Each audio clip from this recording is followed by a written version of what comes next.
ओफो, मैं तो तंग आ गई हूँ इस घर के मर्दों से। हाँ, क्या हुआ बड़ी बहू, क्यों सुबह सुबह चिल्ला रही हो? और नहीं तो क्या करूं सासू माँ, आपके बेटे को मैंने कल रात को ही कहा था कि गैस खत्म हो गया है।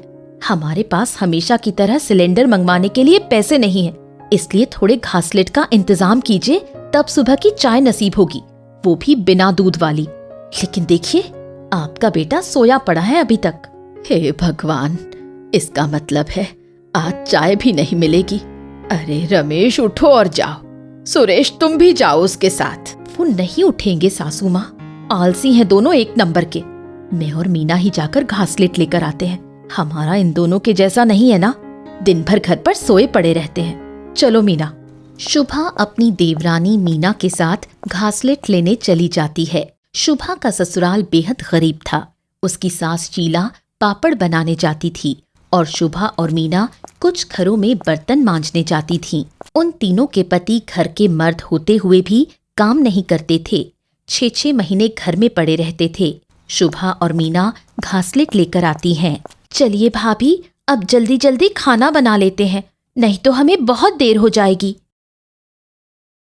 शीला भी तैयार हो जाती है और तीनों अपने काम पर चली जाती हैं। शाम को घर पर आने के बाद, सासू माँ, सुबह का खाना तो हो गया, पर अब क्या करें, घासलेट भी खत्म हो गया है। हाँ, ये लो, ये पैसे लो और सिलेंडर मंगवा लो। सासू माँ, आपके पास पैसे कहाँ से आए? अभी तो आपकी तनख्वाह मिलने में देर है। हाँ, लेकिन अभी जरूरत थी, इसलिए मैंने थोड़े पैसे पहले ले लिए। लेकिन तुम्हारे ससुर को पता नहीं चलना चाहिए कि मेरे पास पैसे हैं, नहीं तो फिर शराब में उड़ा देंगे। सासू माँ, कब तक ऐसा चलता रहेगा? हमारे घर के मर्द 2 महीने कहीं काम करते हैं और 4 महीने घर पर बैठे रहते हैं। हम कब तक घर चलाते रहेंगे? हाँ, हमें जो पैसे मिलते हैं उससे तो हम जैसे तैसे 2 वक्त की रोटी खा पाते हैं। बाकी भी तो कितने खर्चे हैं, घर का किराया चुकाना है, घर में कितनी चीजें लेनी है। पता नहीं हमारी ये खानदानी गरीबी कब खत्म होगी। तीनों बात कर रही थीं, तभी रमेश और सुरेश आ जाते हैं। क्या तुम हर समय पैसा पैसा करती रहती हो? अरे इतना पैसा कमा कर क्या करने वाली हो? इतना पैसा और इतना है कहाँ? 2 वक्त की रोटी मिल रही है, वो भी नसीब समझो। वो भी हम कमा रहे हैं इसलिए, नहीं तो तुम जैसे गरीबों के घर तो भूखा ही मरना पड़ता हमें। भाभी, आप भैया से कैसे बात कर रही हैं? अरे आपको पता नहीं है, हमारे पूर्वज राजा महाराजाओं के पास काम करते थे, बड़ा रुतबा था हमारे खानदान का। हाँ, देख रहे हैं ना रुतबा। घर के मर्द काम नहीं करते और औरतें जो पैसे कमाती हैं उसकी रोटी खाते हैं। अरे आप भाभी को क्या कह रहे हैं? हम सबकी जिम्मेदारी उठाने का काम आपका है और आप हमें ही सुना रहे हैं। और नहीं तो क्या, कितने महीनों से घर का किराया नहीं दिया है, घर की छत टूटने वाली है, लेकिन वो मकान मालिक कहता है कि जब तक पूरा किराया नहीं चुकाते तब तक वो घर की मरम्मत नहीं करवाएगा। और आप पूर्वजों के रुतबे की बात कर रहे हैं? अरे आपके पूर्वज कुछ छोड़कर नहीं गए हैं। आपने अपने हाथ पैर नहीं चलाए तो ये टूटी हुई छत भी नहीं रहेगी सर पर। असल में गलती तो मेरी ही है, मुझे ही इन दोनों को पहले से काम पर लगा देना चाहिए था। अरे हम काम ढूंढ रहे हैं ना, अब हमें कोई काम नहीं दे रहा है तो क्या करें? कैसे देगा कोई काम आपको? काम की जगह पर भी आप कितना आलस करते हैं, सोते रहते हैं मजदूरी करने के बजाय, तो मालिक आपको निकाल ही देंगे ना। रमेश और सुरेश अपनी अपनी पत्नियों से बहस करने लगते हैं। तभी उसके घर के मालिक आते हैं। अरे मालिक, आप भी क्या किराए के पीछे पड़े? आज नहीं तो कल दे देंगे किराया, हम कहाँ भागने वाले? अरे मेरे पैसे डुबा कर भागने की सोचो भी मत, तुम जहाँ भी जाओगे मैं ढूंढ निकालूंगा, निकम्मे कहीं के। अरे तुम तो ऐसे ही हो कि भाग कर जाने में भी आलस करोगे, शराबी बाप के आलसी बेटे। शीला काकी, इन सब को छोड़ो, मैं आपको देखकर आपको बस 2 दिनों की मोहलत देता हूँ। 2 दिनों के बाद अगर मुझे किराए के पूरे पैसे नहीं मिले तो मैं आपका सामान बाहर फेंकवा दूंगा। इतने दिनों तक आपको और बहुओं को देखकर चुप था, अब तीनों बहुत मेहनत करती हैं ये मुझे पता है, लेकिन मैं ज्यादा दिनों तक पैसे लिए बिना रह नहीं सकता। आपको अगर मैं इतनी मोहलत देने लगा तो बाकी किराएदार भी मुझे समय पर किराया नहीं देंगे। आपकी बात सही है भैया, गलती हमारी ही है, हमें पहले ही आपके पैसे चुका देने चाहिए थे, लेकिन क्या करें, आप तो हमारी हालत जानते हैं। जानता हूँ, इसीलिए इतने दिनों तक चुप था, पर अब मेरी भी मजबूरी है। ठीक है, हम 2 दिनों में पैसों का इंतजाम करने की कोशिश करते हैं, और फिर भी अगर हम किराया नहीं चुका पाए तो आपको हमें घर से बाहर निकालने की नौबत नहीं आएगी, हम खुद ही चले जाएंगे। शीला की बात सुनकर मकान मालिक चला जाता है। शीला का पति जयराम आता है और ये मकान मालिक क्यों आया था? अपने पैसे मांगने आया था किराए के, और अगर 2 दिनों में उसके पैसे नहीं दिए तो हमें घर छोड़कर जाना पड़ेगा। माँ, तुमने उसे ऐसा क्यों कहा कि हम चले जाएंगे? 2 दिनों के बाद उससे बात करके देख लेते ना। कब तक ऐसे आज की बात कल पर डालते रहेंगे? पूरी बस्ती के सामने और कितना मजाक बनाना है हमारे परिवार का तुम लोगों को। मुझे पता है कि 2 दिनों में हम इतने पैसों का इंतजाम नहीं कर सकते, फिर भी मैं और मेरी बहुएं देखते हैं कुछ हो सके तो। तुम तीनों से तो हमें कोई उम्मीद ही नहीं है। शीला, शुभा और मीना पैसों का इंतजाम करने की कोशिश करती हैं। रमेश और सुरेश के साथ जयराम को भी अब शर्म आने लगती है और वो भी पैसों का इंतजाम करने के लिए लोगों से पैसे मांगने लगते हैं। किसी से भी कोई इंतजाम नहीं होता। मैंने बहुत लोगों से पूछा, लेकिन मुझे किसी ने पैसे नहीं दिए। सबको लग रहा था कि मुझे शराब के लिए पैसे चाहिए। मैंने और सुरेश ने भी बहुत लोगों से उधार लेने की कोशिश की, लेकिन हमारा पहले का कर्जा अभी तक चुका नहीं है, इसीलिए अब कोई उधार देने को तैयार नहीं। आप तीनों ने आज तक जो किया है वो देखकर कोई आपको उधार दे, ये आपका कहना ही गलत है। तुम सही कह रहे हो। हम तीनों ने आज तक आपके लिए और इस घर के लिए कुछ भी नहीं किया है। हमें माफ कर दो। आज के बाद हम पूरी जिम्मेदारी निभाएंगे। पिताजी, अगर घर रहेगा तो जिम्मेदारी उठा सकते हैं आप। पैसों का इंतजाम तो करना ही पड़ेगा। मुझे लगता है कि हम घर में भी ढूंढते हैं। कभी कभी मैं या सासू माँ आपसे पैसे छुपाकर रखती हैं। वो पैसे मिल गए तो थोड़ी मदद होगी। सभी मिलकर पूरे घर में पैसे ढूंढने लगते हैं। पूरा घर देखने के बाद भी 1 रुपया भी नहीं मिलता। तभी रमेश ऊपर रखा हुआ एक संदूक निकालता है। रमेश वो संदूक खोलता है और उस संदूक में उन्हें कुछ कागज मिलते हैं। जयराम उन कागजों को देखता है और उसमें एक चिट्ठी होती है, वो पढ़ता है। वो पढ़कर जयराम खुशी से उछलने लगता है। अरे, आप ऐसे उछल क्यों रहे हैं? इस पुराने संदूक में क्या मिला है आपको ऐसा? अब तो मैं ये संदूक भी फेंकने वाली थी। 100 साल पुराना संदूक घर में रखा है। अरे, इस संदूक को फेंकना नहीं, बल्कि संभाल कर रखना चाहिए। आज तक हमने इस संदूक को खोल कर देखा ही नहीं। सही कहते हैं लोग, हर चीज का एक सही समय होता है। लगता है संदूक खोलने का सही समय आज आ ही गया। पिताजी, बताइए तो, इस संदूक में क्या है ऐसा? ये तो कागज हमारे गांव की जमीन के।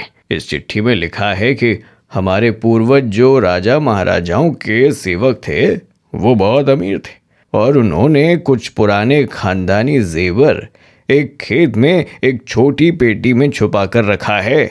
उस समय बहुत चोरियां होती थी और चोरों से बचाने के लिए उन्होंने उस पेटी को हमारे खेत में गाड़ कर रखा था। हमें गांव जाकर देखना चाहिए। सभी गांव पहुंच जाते हैं। चिट्ठी में जहां लिखा था ठीक उस जगह पर जमीन खोदते हैं। उन्हें वो जेवरों की पेटी मिलती है। साथ ही बहुत बड़ी जमीन भी उनके नाम पर हो जाती है। जो आज तक खुद को खानदानी गरीब समझ रहे थे, वो अचानक रातों रात अमीर बन जाते हैं। मैंने तो सपने में भी नहीं सोचा था कि हम इतने अमीर बन जाएंगे।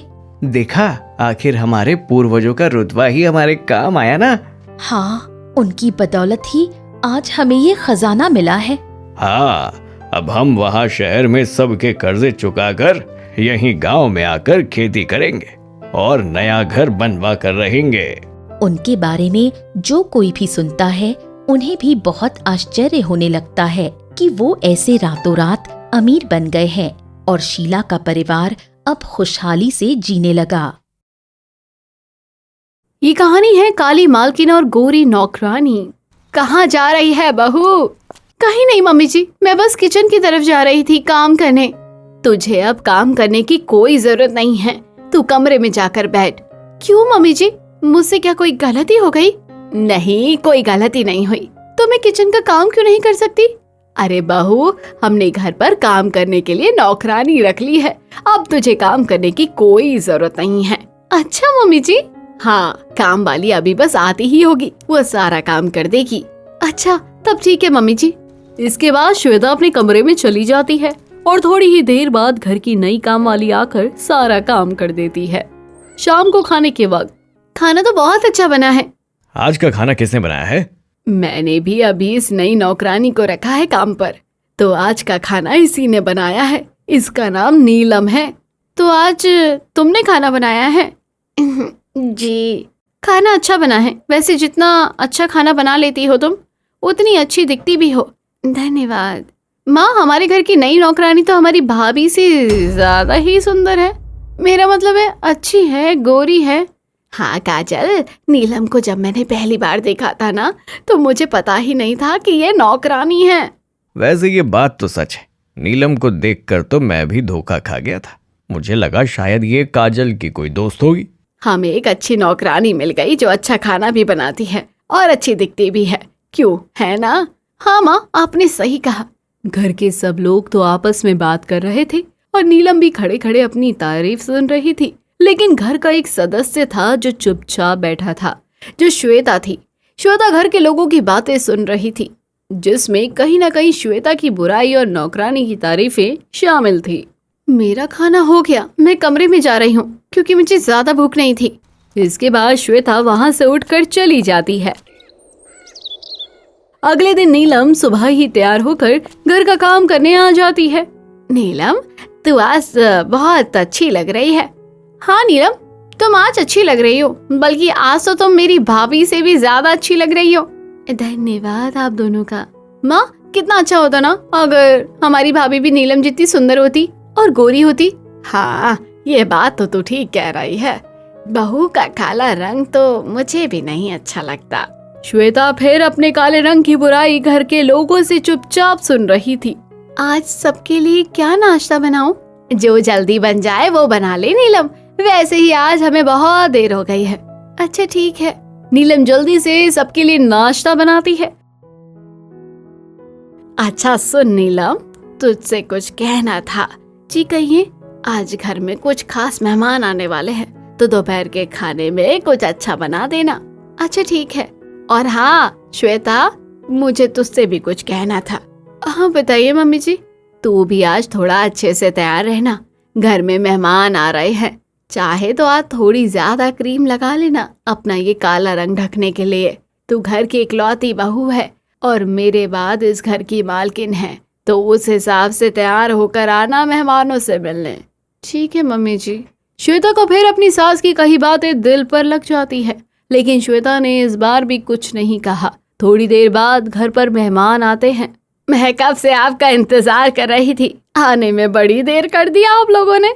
दरअसल आज हमें बहुत ट्रैफिक मिल गया था रास्ते में, इसलिए हमें देर हो गई। अच्छा, काजल जाकर अपनी भाभी को बुला, उससे कहना मेहमान आ गए हैं। और हाँ, नीलम से भी जाकर कह देना मेहमानों के लिए नाश्ता ले आए।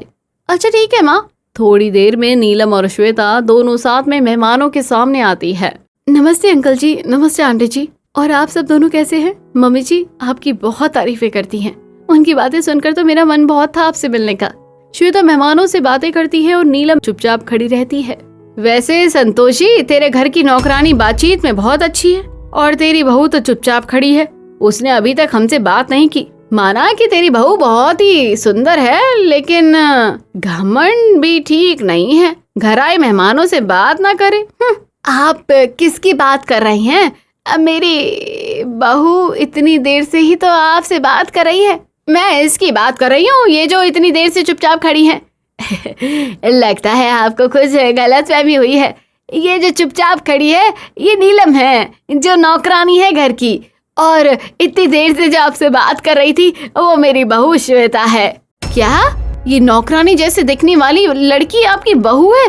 और वो जो गोरी और सुंदर सी लड़की खड़ी है वो आपके घर की नौकरानी है? हाँ, अब क्या करे, यही सच है। हमें तो इतनी देर से यही लग रहा था कि नीलम आपकी बहू है और श्वेता आपके घर की नौकरानी। इसके बाद संतोषी बात बदल देती है। अच्छा छोड़िए जी, जो गलतफहमी होनी थी हो गई। आप कुछ खाइए, ये नमकीन बिस्कुट तो लीजिए। ये सब तो हम ले लेंगे, लेकिन एक बात बताइए, आप अपने घर काली बहू कैसे ले आए? अब क्या करूं, जब अंकित ने ही इससे शादी करने की जिद पकड़ ली थी। अच्छा, तो लव मैरिज थी आपके बेटे की, मगर उसकी पसंद ऐसी होगी ये हमें नहीं पता था।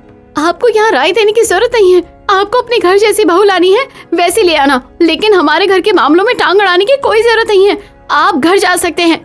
जब पानी सिर से ऊपर चला गया तब श्वेता ने मेहमानों को मुंह तोड़ जवाब देना शुरू कर दिया। देख रही हैं बहन जी, आपकी बहू न सिर्फ काली है, ये तो कड़वा भी बोलती है। जरा भी संस्कार नहीं है इसमें।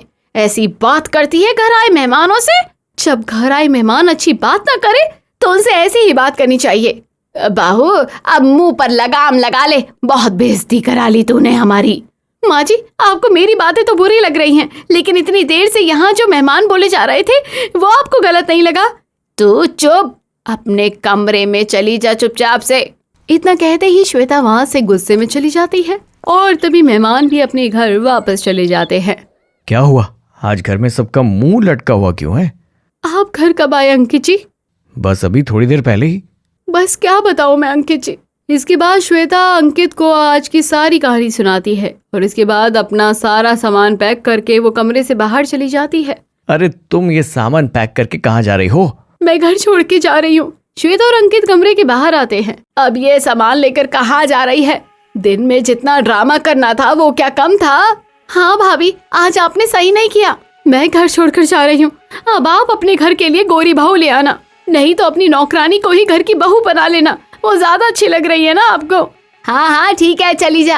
अरे ये क्या कर रही हैं आप? घर छोड़कर आपको नहीं, मुझे जाना चाहिए, क्योंकि मेरी वजह से ये सब कुछ हुआ है। अगर मैं गोरी नहीं होती तो शायद आपको इतना सब कुछ सुनना नहीं पड़ता। आज तो जो कुछ भी हुआ है ना, वो सब श्वेता की वजह से ही हुआ है, ना कि नीलम की वजह से। जो कुछ भी हुआ है वो सिर्फ माँ और काजल और साथ ही मेहमानों जैसे लोगों की छोटी सोच के कारण हुआ है। अब इस सब में तुम दोनों खुद को दोषी मत ठहराओ।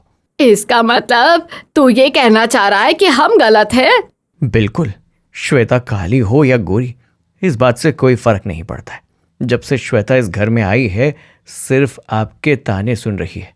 अगर इस घर में श्वेता को कोई इज्जत नहीं दे सकता तो मैं भी इस घर को छोड़कर श्वेता के साथ जा रहा हूँ। और मैं भी अब इस घर में काम नहीं करूंगी, मैं भी जा रही हूँ। जब तीनों घर छोड़ने के लिए तैयार हो जाते हैं तब संतोषी की अक्ल ठिकाने पर आती है। अरे बेटा, ये क्या कह रहा है? ऐसे घर छोड़कर नहीं जाते। मैं मानती हूँ मेरी गलती है। मैंने अच्छी खासी बहू को उसके रंग पर ताने देने शुरू कर दिए और मेहमानों के सामने भी उसका पक्ष लेने की जगह मेहमानों की बातों में हाँ में लाई। मुझे माफ कर दे बेटा। वैसे गलती तो मुझसे भी हुई है। माफी मुझसे नहीं, श्वेता से मांगी है। मुझे माफ कर दे बहू। मुझे भी माफ कर दीजिए भाभी, और प्लीज घर छोड़कर मत जाइए। अगर आप ये वादा करें कि कभी मेरे रंग को लेकर ताने नहीं मारेंगे तभी मैं इस घर में रुकूंगी। हम आज के बाद तुझे कुछ नहीं कहेंगे तो ठीक है, मैं अब कहीं नहीं जा रही। श्वेता के रुकने के फैसले के बाद नीलम और अंकित भी घर में रुक जाते हैं और इस दिन के बाद से कभी घर में श्वेता के काले रंग को लेकर कोई ताना नहीं मारता है।